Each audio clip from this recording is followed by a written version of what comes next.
The Samsung Galaxy S7 is on the horizon now, and as it comes into focus, and your current contract expires, is it worth waiting for, or should you opt for the already available iPhone 6s? There's plenty of information out there on the Galaxy S7, so we've decided to take an early look at how the two devices stack up in our iPhone 6s versus Galaxy S7 comparison. Galaxy S7 versus iPhone 6s. Design. The iPhone 6s made no notable changes to its visual design over the iPhone 6, which is standard practice for Apple when it comes to its S models. The 6s plays it cool and abides by Apple's by now overly familiar design for the iPhones, which is great if you're into it. The Galaxy S6 marked a turning point for Samsung. Moving away from plastic towards glass and metal made the S6 sail like the true flagship it was sized up to be and made it easily comparable to an iPhone. This move is the first in a number of ways in which Samsung is constantly chasing Apple's tail. Samsung seems to take pleasure in snatching Apple's ideas and putting them into play 6 months or a year down the line. With the S7, Samsung seems as keen as Apple to stick to a tried and true formula. The device's design looks likely to mimic the S6 almost exactly. Ultimately, there's very little to choose between these two sleek glass and aluminum machines, but, for my money, the iPhone is a more attractive number.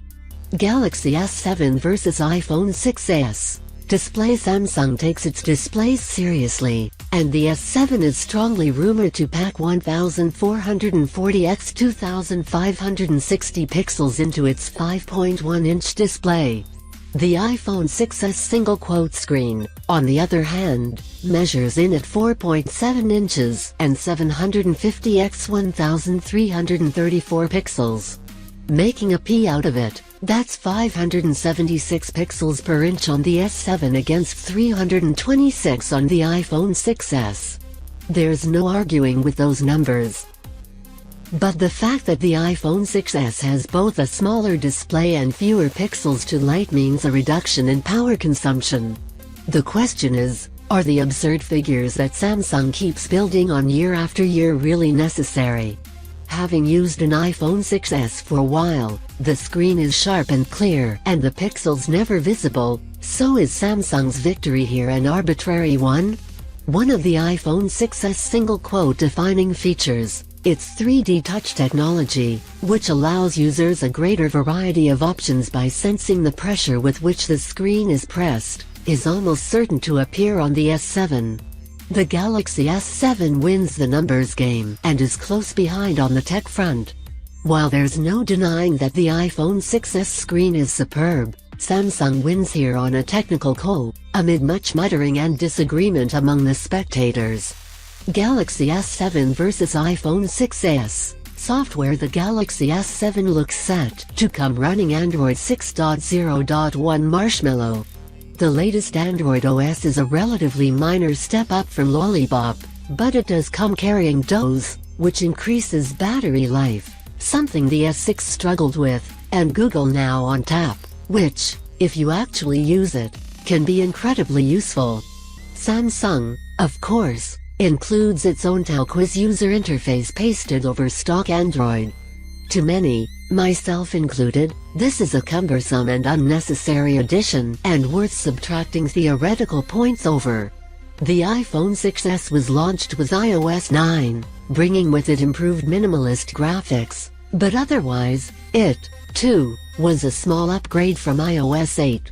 Siri was improved to be able to handle things like calendars and third-party apps better, but Google Now is making greater strides and seems a more able assistant.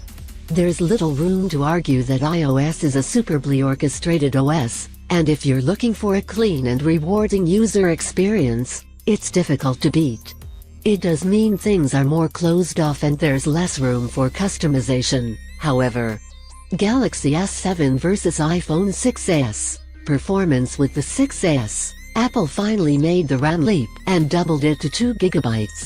What's impressive is that Apple was capable of running its OS on 1 GB of RAM for so long.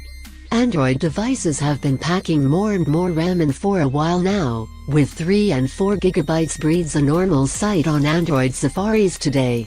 The fact that Apple has only now had to add an extra gigabyte speaks volumes for how well iOS is optimized. RAM management and multitasking functions on the iPhone are par excellence. This RAM boost, coupled with a new A9 dual-core processor, makes the iPhone 6s a powerful beast, and, as iOS is so well optimized, the device is one smooth runner. The Galaxy S7 is set to continue Samsung's run of producing the most powerful phones on the market.